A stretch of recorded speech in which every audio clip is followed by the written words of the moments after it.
42장 1절부터 6절까지의 말씀입니다.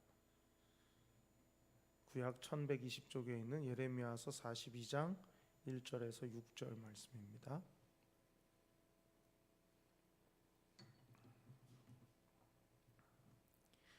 예레미야서 42장 1절부터 6절 말씀을 제가 봉독하겠습니다. 이에 모든 군대의 지휘관과 가레아의 아들 요하난과 호사야의 아들 여사냐와 백성의 낮은 자로부터 높은 자까지 다 나와 선지자 예레미야에게 이르되 당신은 우리의 탄원을 듣고 이 남아있는 모든 자를 위하여 당신의 하나님 여호와께 기도해 주소서. 당신이 보는 바와 같이 우리는 많은 사람 중에서 남은 적은 무리이니 당신의 하나님 여호와께서 우리가 마땅히 갈 길과 할 일을 보이시기를 원하나이다.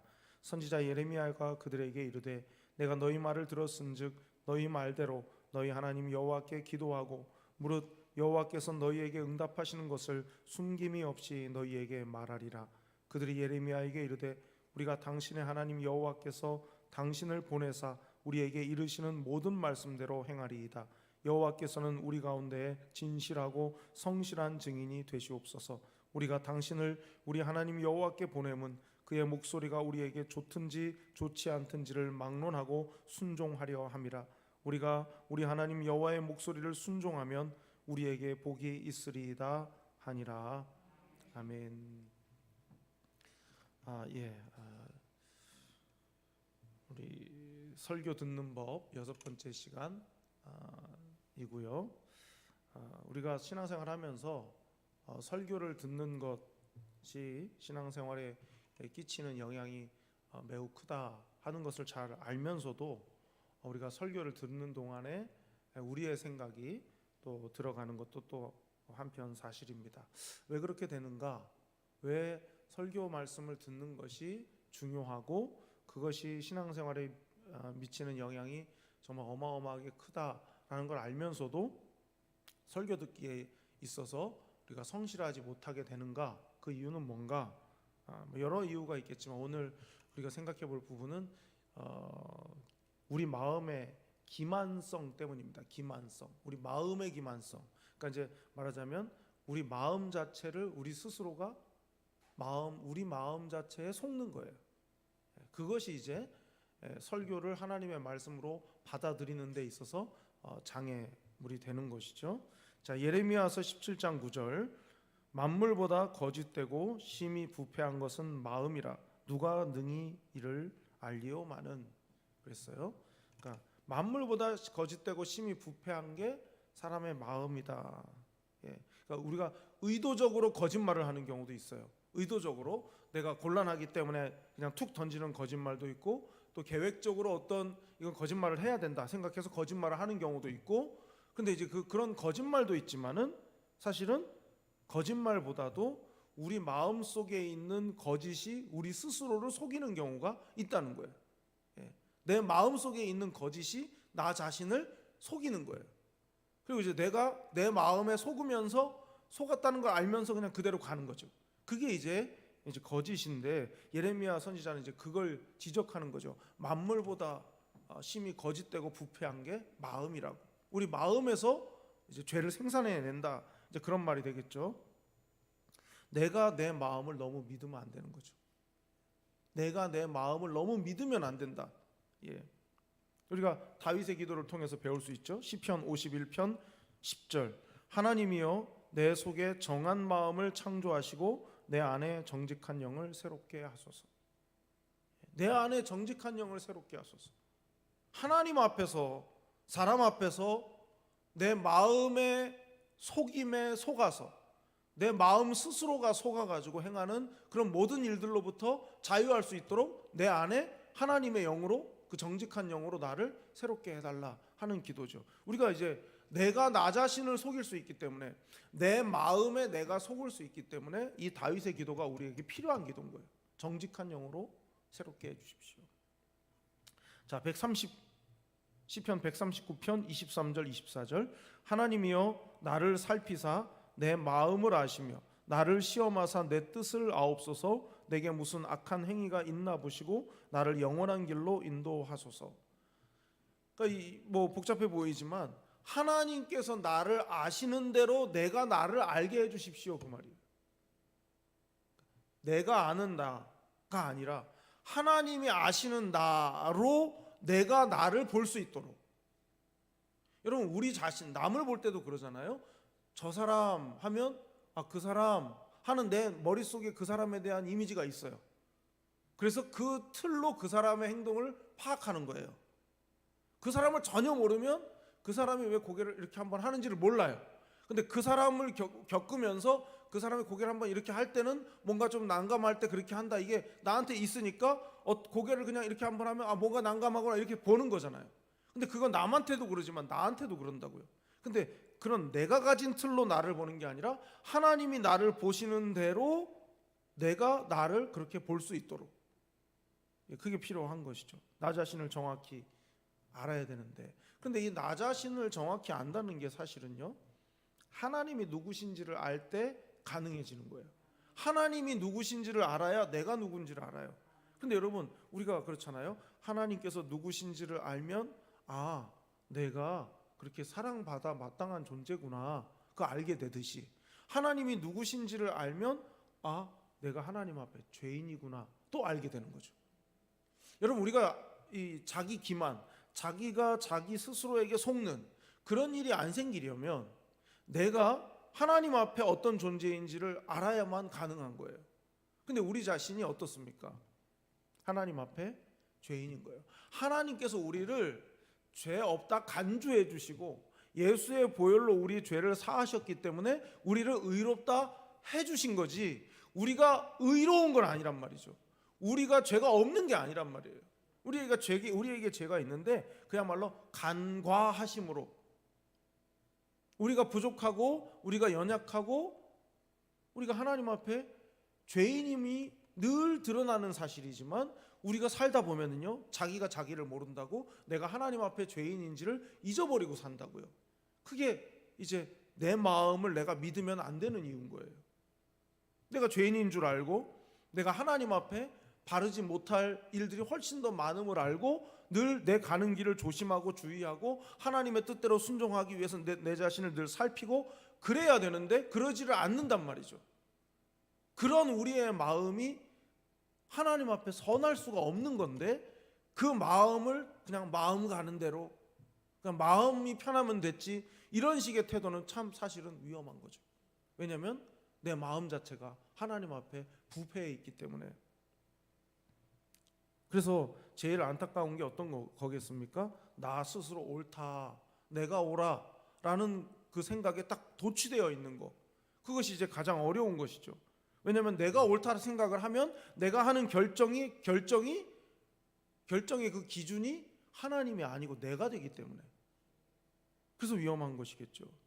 그래서 이제 오늘 이제 말씀의 제목은 자기 부인과 가난한 마음, 이렇게 돼 있는데요. 자기 기만의 어떤 그런 독소를 어떻게 해서 그것을 죽이는가.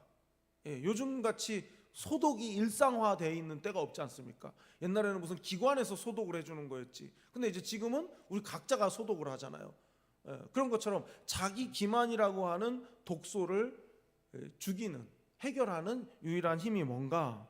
이제 그걸 이제 오늘 이제 말씀을 통해서 예레미야서 42장, 43장 내용을 전체를 이렇게 한번 이렇게 훑어서 보면서 이제 함께 생각을 해보려고 하는데요. 먼저 이제 배경을 설명하자면, 이 예레미야 선지자 잘 아시잖아요. 우리가 흔히 눈물의 선지자다, 이제 그런 표현을 쓰고요. 예수님을 닮은 선지자다, 이렇게 말하는데요. 이 예레미야 선지자는 유다 말기에 유다가 멸망하기 이제 얼마 안 남았을 때 쓰임 받은 선지자입니다. 그러니까 626년부터 BC 626년부터 586년까지 그렇게 이제 선지자로서 쓰임을 받았는데, 유다 말기의 왕 중에 이제 가장 다윗 왕을 닮은 왕 하면 이제 요시아입니다. 요시아 왕, 8살의 왕이 된 그 요시아 왕인데요. 요시아 왕이 다스리고 한 13년쯤 됐을 때부터 예레미야가 사역을 했어요. 근데 예레미야 선지자 그러니까 하나님께로부터 받아서 유다 백성들에게 전해야 됐던 메시지를 쫙 줄이면 어떤 거냐? 이런 거예요. 예루살렘은 멸망할 거다. 유다는 이제 망할 거다. 그리고 바벨론 포로로 끌려갈 거다. 바벨론 포로로 끌려가는 그 과정에 저항하지 않고 순순히 잘 끌려가서 거기서 포로로 살아라. 이게 예레미야 선지자의 메시지였어요. 망해가는 나라에 하나님이 세우신 선지자의 메시지는 망한다였어요. 망한다. 그리고 너네는 바벨론의 포로로 끌려갈 거다. 그 70년 동안 거기서 살아야 된다. 잘 살아라. 거기서 포로로서 살아라. 이게 예레미야 선지자의 메시지였어요. 그러니까 여러분, 이게 우상 숭배를 하고 하나님을 등진 그들에 대해서 하나님께서 선지자를 통해서 주신 메시지가 그러하다는 것 자체가 사실은 좀 이해가 안 가죠. 이해하기가 좀 쉽지 않을 거예요. 근데 하나님은 분명히 그렇게 말씀하셨어요. 심판을 순순히 받아들여라. 그리고 바벨론 포로로 끌려가라. 거기서 잘 견디고 포로로서 잘 살면 너네를 다시 살게 하고 다시 돌아오게 회복시켜 줄 거다. 이게 예레미야 선지자를 통해서 주신 메시지였다고요. 그걸 예레미야 선지자가 40년 동안 한 거예요. 그 메시지를. 너네 망한다, 끌려간다, 잘 견디고 참으면 돌아온다. 그런데 여러분 한번 상상해 보세요. 유다 사람들의 입장이 되어서 그 메시지가 여러분 어떻게 들리셨겠습니까? 여러분이라면 안 듣고 싶은 소리죠. 망한다니. 만약에 여러분, 만약에 제가 강단에서 그렇게 말 전한다고 생각해 보세요.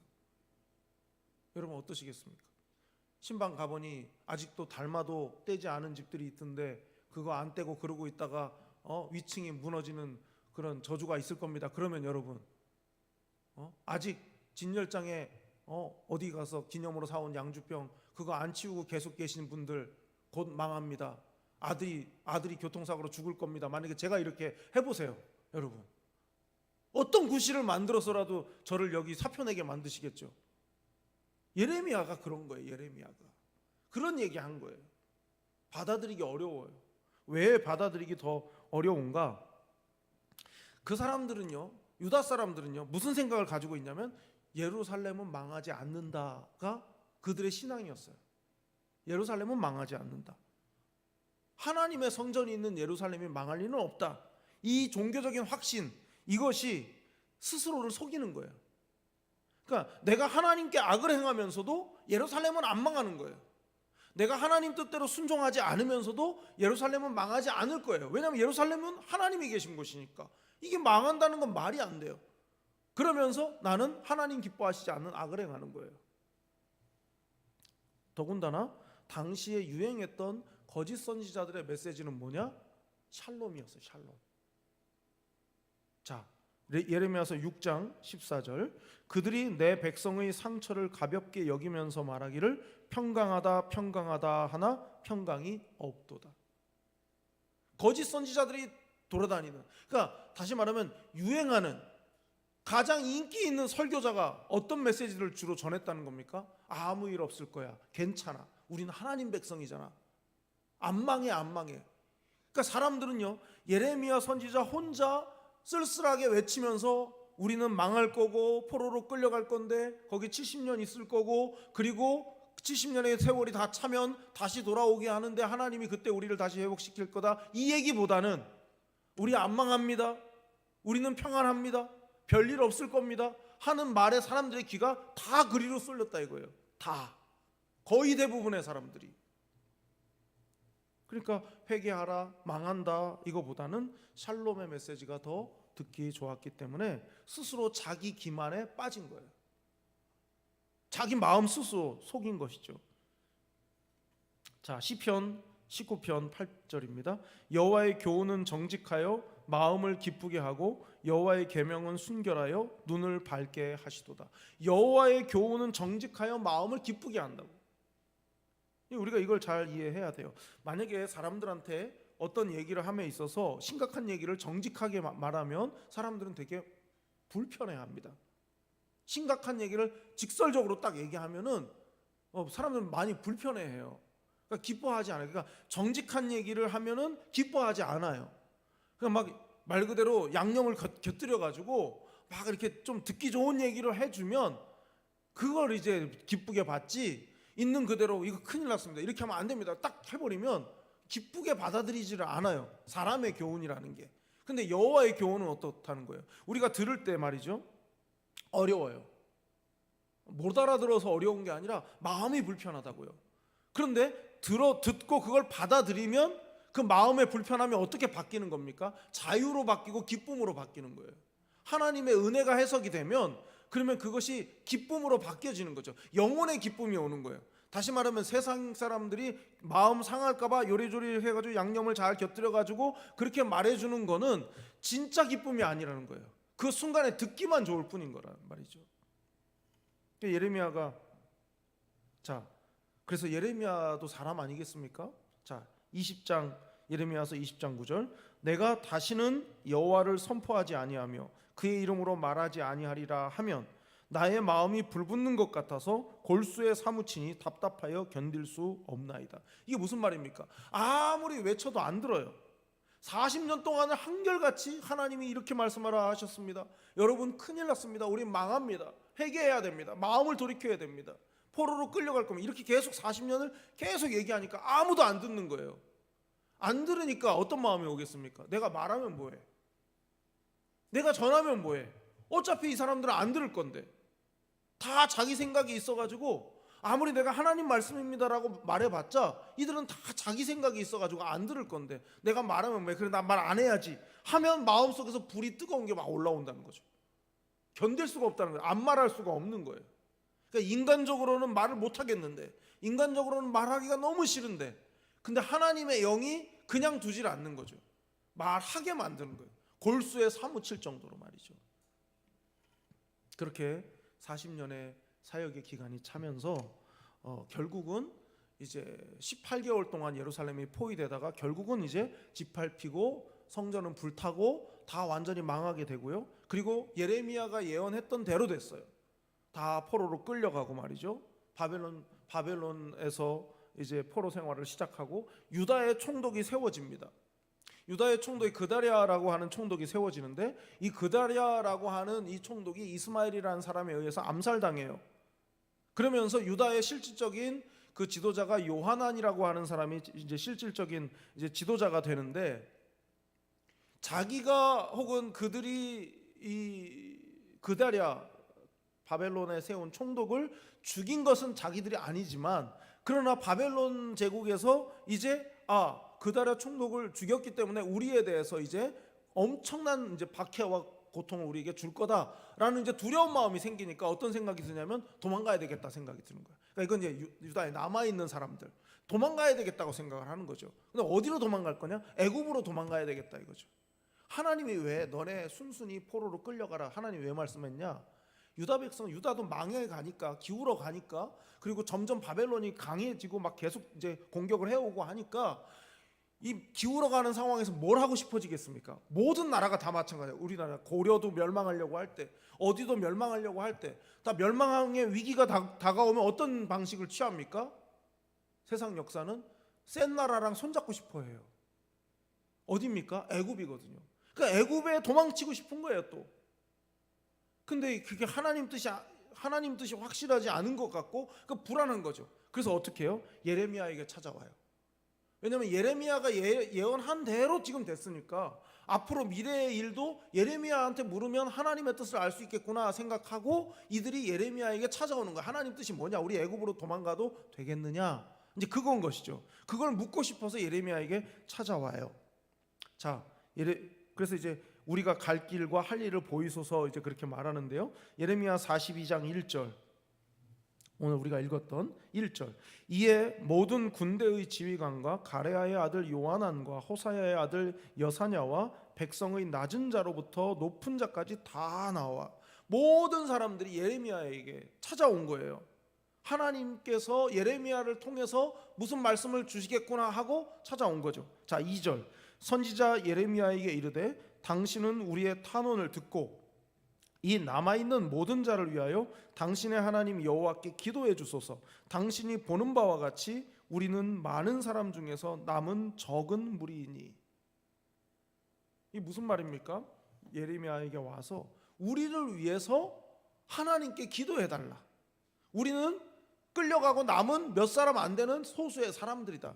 우리의 앞날을 알고 싶다. 알려달라. 그러니 당신이 하나님께 기도해달라. 지금 이렇게 말하는 거죠. 자, 3절. 당신의 하나님 여호와께서 우리가 마땅히 갈 길과 할 일을 보이시기를 원하나이다. 바람이 이건 거예요. 우리가 어디로 가야 될지, 우리가 무엇을 해야 될지를 하나님이 알려주실 거다. 자, 3절의 내용을 보면요, 이 사람들의 모습은 고통을 통해서 뭔가 단련이 되고, 그리고 하나님께 삶을 드리는 그런 모습이죠. 하나님께서 알려주시면 우리는 그 길로 가겠다. 지금 그거니까 말이죠. 마치 우리가 지난번에 봤듯이 이 어린 사무엘에게 엘리 제사장이 또 하나님께서 너를 찾으시면은 말씀하옵소서 내가 듣겠나이다, 종이 듣겠나이다, 이렇게 하라고 가르쳐 주고, 실제로 하나님께서 사무엘아 또 부르셨을 때 사무엘이 또 그렇게 대답을 하죠. 이 모습하고 비슷해요. 갈 길과 할 일을 보여주시기를 원한다. 자, 그런데 4절, 선지자 예레미야가 그들에게 이르되 내가 너희 말을 들었은즉 너희 말대로 너희 하나님 여호와께 기도하고 무릇 여호와께서 너희에게 응답하시는 것을 숨김없이 너희에게 말하리라. 여러분, 이 모습인 거예요. 설교가 이건 거예요. 말씀하옵소서 듣겠나이다, 이런 자세로 듣는 사람들, 그리고 설교하는 사람들은요, 숨김없이 내가 하나님께로부터 받은 것은 내가 숨김없이 전하겠다. 이게 설교의 청중과 설교자의 아름다운 모습이 바로 여기에 있는 거죠. 예, 설교자는 하나님께서 내게 주신 대로 숨김없이 다 전해야 되는 것이고, 듣는 자는 하나님의 말씀이면 다 듣겠습니다, 이 자세여야 되는 거겠죠. 자, 5절 6절을 보겠습니다. 그들이 예레미야에게 이르되 우리가 당신의 하나님 여호와께서 당신을 보내사 우리에게 이르시는 모든 말씀대로 행하리이다. 여호와께서는 우리 가운데 진실하고 성실한 증인이 되시옵소서. 우리가 당신을 우리 하나님 여호와께 보내면 그의 목소리가 우리에게 좋은지 좋지 않은지를 막론하고 순종하려 함이라. 우리가 우리 하나님 여호와의 목소리를 순종하면 우리에게 복이 있으리이다 하니라. 다 알고 있는 거죠. 예, 하나님 주시는 말씀, 당신을 통해서 우리에게 주시는 말씀이라면 우리는 다 듣겠다. 그리고 그 듣는 것에 관련해 가지고 행하는 것과 관련해서 하나님이 직접 증인이 되실 거다. 굉장히 이렇게 정확하게 말하는 거죠. 그리고 하나님께서 우리에게 하라 하시는 대로 우리가 순종할 때 그것이 우리에게 복인 줄 우리는 다 알고 있다. 이런 고백과 곁들여서 지금 말하고 있는 거예요. 그럼 이제 중요한 건, 남은 건 뭐겠습니까? 하나님께서 선지자가 기도했을 때 알려주신 대로 이들에게 그대로 숨김없이 다 말했을 때 이들이 어떻게 반응하는가, 이게 이제 오늘 가장 중요한 핵심일 거예요. 열흘 동안의 세월 시간이 지나요. 예레미야 선지자가 하나님 앞에 엎드려 기도하는 시간이겠죠. 열흘 만에 하나님의 말씀이 임합니다. 그리고 요한을 비롯해서 지도자들, 그 다음에 백성들의 모든 높고 낮은 자를 모두 막론하고 모든 사람들을 다 불러가지고 그 말씀을 전하는 게 42장 10절부터 22절 내용이에요. 근데 이제 이 내용을 다 읽을 수는 없고 정리해보면 이겁니다. 처음에 말씀드린 것처럼 애굽으로 도망가지 말아요. 도망가면 안 된다 이거예요. 도망가지 말고 너희가 예루살렘에 머무르면서 내가 너희를 다시 세우고 그리고 너희를 다시 심고 그렇게 할 것이다. 그러니까 애굽으로 도망가지 말고 여기 머물러라. 만약 너희가 애굽으로 도망가게 되면 바벨론 군대의 칼을 피할 수가 없을 거다. 여러 가지 기근이라든지 또 전염병 이런 일들로 인해서 너희가 죽임을 당하게 될 거야. 그러니까 애굽으로 도망가지 말고 예루살렘을 지켜, 이거예요. 지금 하나님의 뜻을 알도록 선지자가 기도해 달라고 그렇게 요청을 했었고, 그리고 그 뜻을 알면 우리는 그대로 순종할 거다라고 말했던 사람들 아닙니까? 자, 그런데 43절 2절 3절, 호사야의 아들 아사랴와 가레아의 아들 요하난과 모든 오만한 자가 예레미야에게 말하기를 네가 거짓을 말하는도다. 우리 하나님 여호와께서 너희는 애굽에서 살려고 그리로 가지 말라고 너를 보내어 말하게 하지 아니하셨느니라. 이는 네에리야의 아들 바룩이 너를 부추겨서 우리를 대적하여 갈대아 사람의 손에 넘겨 죽이며 바벨론으로 붙잡아 가게 하려 함이라. 열흘 만에 선지자 예레미야가 하나님의 뜻을 알아가지고 그것을 전달했더니 거짓말하지 말라 이렇게 말한 거예요. 반응이. 네리야의 아들 바룩이 너를 부추겨가지고 너가 이렇게 우리에게 거짓말을 지금 하고 있다. 하나님의 말씀이 아니고 너희가 거짓말을 하고 있다. 너가 지금 그렇게 사람들이 반응한 거예요. 완전 열흘 만에 180도 반대의 모습을 보여주고 있죠. 그러니까 여기 지금 이 아사랴라는 사람이 먼저 나오고 요하난이라는 이름이 뒤에 나오는 걸로 봐서는 이 아사랴라고 하는 사람이 주도를 한 것 같아요. 주도를 한 것 같은데 어쨌든 이 아사랴 그다음에 요하난 그리고 오만한 자 이렇게 말하거든요. 오만한 자. 시편 우리가 시편 1편 시작이 그거지 않습니까? 복 있는 사람은 오만한 자의 자리에 서지 아니하며 이렇게 시작하잖아요. 오만한 자는 어떤 사람인 거겠습니까? 말씀을 안 듣는 사람인 거죠. 근데 어쨌든 아사랴 그다음에 요하난 그리고 오만한 사람들 모두가 다 예레미야한테 와가지고 너가 지금 거짓을 말한다. 지금 이렇게 지금 반응하면서 이렇게 하는 이유가 뭐겠습니까? 왜 이들이 이렇게 말했겠습니까? 답을 정해놓고 있는 거예요. 애굽으로 가는 게 정해져 있는 마음이에요. 근데 그 정해져 있는 마음하고 다른 말을 하니까 그거 거짓말이다 이렇게 한 거죠. 자신들이 듣고 싶어하는 말이 아니니까 거짓말이라고 말한 거예요. 그러니까 예레미야의 신실한 어떤 비서 역할을 하는 이 바룩이라는 사람이 부추겨가지고 예레미야가 저런 말을 한다 이렇게 된 거죠. 그러니까 너무 뭐라고 말할까요? 이거 너무 하나님 말씀의 격을 너무 확 떨어뜨려 놓은 거죠.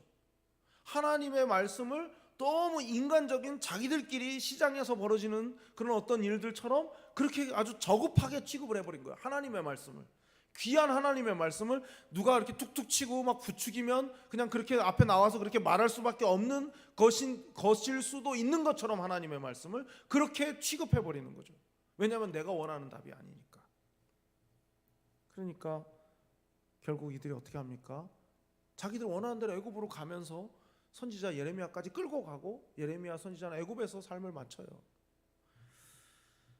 어쩌면요, 이제 네 번째로 생각해 볼 건 문제의 핵심은 자기 기만이라는 거죠. 자기 기만. 자기 기만. 처음엔 진심이었을지도 몰라요. 뭐라 말씀하시든 그대로 하겠다. 이게 진심이었을지도 몰라요.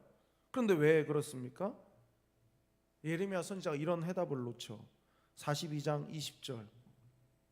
너희가 나를 너희 하나님 여호와께 보내며 이르기를 우리를 위하여 우리 하나님 여호와께 기도하고 우리 하나님 여호와께서 말씀하신 대로 우리에게 전하라. 우리가 그대로 행하리라 하여 너희 마음을 속였느니라.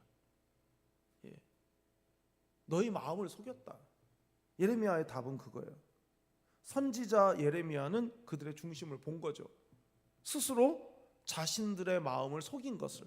이제 이 말씀을요 공동번역으로 좀 보면요, 똑같은 예레미야서 42장 20절 공동번역으로 보면 여러분은 어떻게 하는 것이 좋을지 여러분의 하느님 야훼께 문의하여 달라고 나에게 청하면서 하느님 야훼께서 무엇이라고 대답하시든지 그대로 하겠다고 하였을 때 이미 여러분의 목숨을 내걸었던 것이요. 여러분, 이 말이 무슨 뜻입니까? 하나님 말씀대로 하겠다라는 말의 그 무게는 뭐냐면 목숨을 거는 거라는 거예요. 제가 하나님 말씀대로 하겠습니다, 이 말은 그 말씀에 내 목숨을 걸겠다 이런 뜻인 거예요. 우리가 너무 가볍고 쉽게 그렇게 말하고 그렇게 행동하는 거예요. 말씀대로 하겠습니다. 여러분, 주여 말씀하옵소서 내가 듣겠나이다. 이거는 그 말씀이 죽으라는 거면 죽겠습니다 그 뜻인 거거든요. 우리가 너무 가볍게 그냥 내 마음에 감동을 주고 내 마음에 위안을 주고 그냥 그런 말씀을 내게 달라고 그런 의미로 듣겠나이다가 아니라 그 말씀이 어떤 말씀이든지 내게 임한다면 나는 그 말씀에 목숨을 걸겠습니다 여야 한다는 거예요. 지금 예레미야 선지자는 너희들이 나를 찾아와 가지고 하나님 말씀을, 하나님 뜻을 알려주시도록 기도하라고, 그게 우리에게 들려지는 대로 우리는 그대로 다 행하겠다고 라는 말을, 그 고백을 하는 순간 당신들은 그 말씀에 당신들의 목숨을 건 겁니다. 지금 선지자 예레미야는 그렇게 말하고 있는 거예요. 여러분, 이게 이제 뭐와 연관이 되냐면요,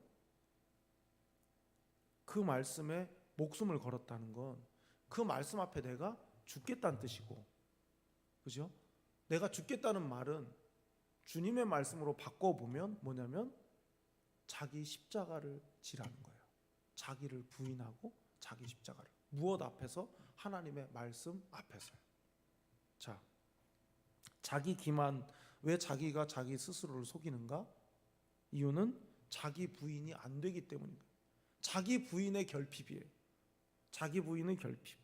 스스로를 속여서 자신들의 중심을 자기 자신들도 몰랐기 때문에 그 앞에서는 어떤 말씀이든 듣겠다라고 해놓고 그 말씀이 임하니까 네가 거짓말을 한다, 이렇게 반응이 이상한 방향으로 흘러간 거죠. 자, 마태복음 16장 24절을 보겠습니다. 이에 예수께서 제자들에게 이르시되 누구든지 나를 따라오려거든 자기를 부인하고 자기 십자가를 지고 나를 따를 것이니라. 여러분, 우리가 왜 말씀을 대하는 겁니까? 내 생각대로 살지 않고 말씀대로 살려고 말씀을 우리가 대하는 거잖아요. 그러면 그 말씀 앞에서 내 생각이 죽어져야죠. 내 원하는 대로 살지 않고 하나님의 뜻대로 살기 위해서 말씀을 펴놨다면 그 말씀 앞에서는 내 생각이 죽어져야 되는데 이게 안 죽어진단 말이죠. 그러니까 자꾸만 자기 스스로 속는 거예요. 주님은 뭐라고 말씀하십니까? 나를 따라오려면 자기를 부인하고 자기 십자가를 져야 된다. 이 말은 쉽게 말하면 죽어야 된다는 거예요. 말씀 앞에 내가 죽어야 나를 따라올 수 있어, 이렇게 지금 말씀하고 계신 거죠.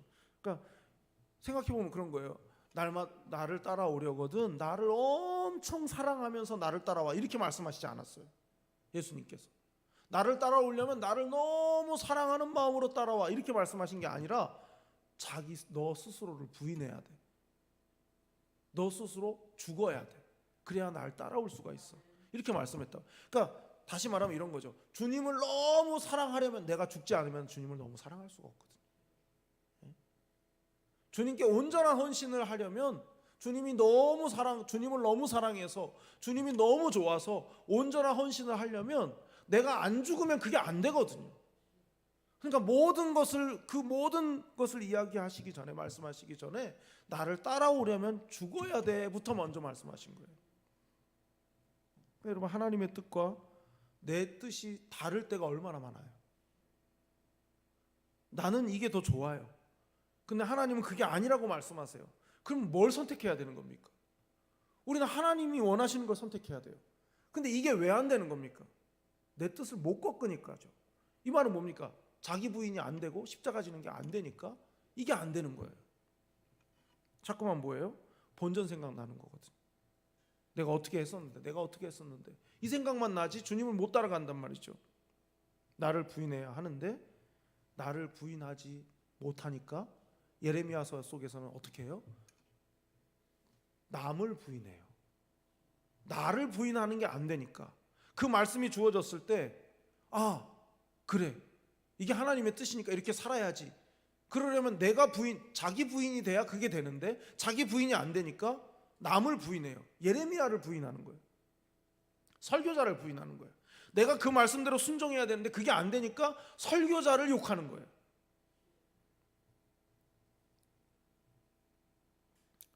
예수님의 겟세마네 기도가 자기 부인이죠. 아버지의 원대로 되기를 원하나이다. 이게 자기 부인이잖아요. 근데 여러분, 그건 겟세마네 기도였어요. 기도. 말씀과 기도가 왜 같이 가야 되는가, 여기 있는 거예요. 하나님 아버지의 뜻을 알면 아는 걸로 끝나는 건 아니란 말이에요. 하나님의 뜻을 알면 그때부터가 시작인 거예요. 근데 그 시작을 하기가 어려워요. 왜냐하면 내 육이 살아있기 때문에. 그래서 뭐가 필요한 겁니까? 겟세마네가 필요한 거예요. 겟세마네가. 겟세마네라는 말의 뜻 자체가 짜낸다는 뜻이에요. 짜낸다. 왜? 겟세마네는 올리브 나무가 많고 그 올리브 기름을 짜서 생활하는 동네가 겟세마네거든요. 짜내는 거. 근데 예수님은 하필 거기서 기도하셨다고요. 뭐를요? 예수님 마음을 짜내는 기도를 한 거예요. 하나님, 이제 내가 마시려고 하는 잔의 의미가 뭔지를 알기 때문에 너무 괴롭고 힘들어서 피하고 싶습니다. 그런데 아버지의 뜻은 그거 아니잖아요. 그럼 내가 죽겠습니다. 이게 겟세마네 기도거든요. 여러분, 우리에게 하나님의 뜻을 아는 거, 알려고는 노력을 해요. 이 사람들이 지금 그런 거 아닙니까? 하나님의 뜻을 좀 알도록 당신이 좀 기도해봐라. 당신이 하나님께 여쭤봐라. 그 모습은 얼마나 좋은 모습입니까? 하나님의 뜻을 알기 위해서 막 몸부림치는 거 너무 좋은 모습이죠. 근데 그 뜻을 알았을 때 그 다음이 더 중요해요. 이때부터 시작인 건데, 기도가 되는 게 아니고 하나님의 뜻을 말하는 사람을 거짓말하는 사람으로, 누군가가 부추겨가지고 그 말 듣고 그 사람이 원하는 말을 하는 사람으로 그렇게 여긴 거 아닙니까? 예레미야 43장 2절, 호사야의 아들 아사랴와 가레야의 아들 요하난과 모든 오만한 자가 예레미야에게 말하기를 네가 거짓을 말하는도다. 우리 하나님 여호와께서 너희는 애굽에서 살려고 그리로 가지 말라고 너를 보내어 말하게 하지 아니하셨느니라. 자기 부인이 없이 설교를 들으니까 설교자를 향해서 미움의 감정을 갖게 되는 거예요. 하나님의 말씀이 틀렸다고 하지 않았어요. 이들이 하나님 말씀이 틀렸다고 말한 게 아니라 예레미야, 네가 거짓말하는 거라고. 너가 틀렸고 너가 바룩을 통해서 부추김을 받아가지고 이런 말 하는 거라고. 하나님을 거부하지는 않지만 설교자를 거부하거나 그 설교자가 무언가의 영향을 받아서 치우쳤다라고 그렇게 비판하는 거예요. 그러면서 우리가 하나님을 거부한 건 아니다라고 마음속으로 또 기만을 하는 거죠. 가장 손쉬운 방식이 이런 방식이에요. 내가 하나님 뜻에 순종할 의지가 없는 거면서, 하나님 말씀대로 살 의지가 나한테 없는 거면서 하나님의 말씀을 전하는 자를 욕하고 비난하는 거예요. 이것이 가장 숨겨진 죄악인 거예요. 티 안 나는 죄악인 거예요. 그래서 여러분, 조심해야 되는 거예요. 설교자를 평가하고 설교자를 판단하는 것은 굉장히 조심스러운 일인 거예요. 왜냐하면 설교자가 실제로 못할 수도 있고 잘못할 수도 있지만 더 중요한 것은 뭐냐면 그렇게 비난하고 평가하고 판단하는 그 마음속 어딘가에 내가 하나님의 뜻을 은근히 거부하고 싶은 마음이 있기 때문이에요. 있을 수 있기 때문이에요. 설교자가 윤리적으로 문제가 있고 설교자가 하나님 말씀 아니고 자기 생각을 말하고 그런다면 그건 정말 하나님 앞에 혼날 일이죠.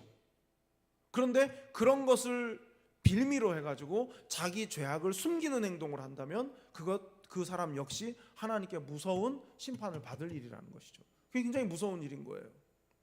뭐 설교를 하다가 어떤 이상한 습관이 있어가지고 뭐 설교를 하다가 어떤 자꾸 말실수를 자꾸 하고, 막 아비멜렉이라고 그래야 되는데 아말렉이라고 그러더라고요. 지난 주일날 목사님이 그런 거 이제 누가 옆에서 목사님 그 아말렉이 아니고 아비멜렉인데요. 뭐 그건 그럴 수 있는 거죠. 그냥 말 실수니까. 근데 그런 게 아니라 저 말을 하는 이유는 이것 때문이야. 저 말을 하는 건 누구한테 무슨 소리를 들었기 때문이야. 이런 식으로 강단을 쳐다보고 있다면 이 영혼이 병들고 썩어가고 있는 거거든요. 마지막 6번째로, 그래서 우리에게 필요한 게 뭔가 자기 부인과 가난한 마음으로 설교를 들어야 된다는 거죠. 자, 마가복음 7장 27절입니다.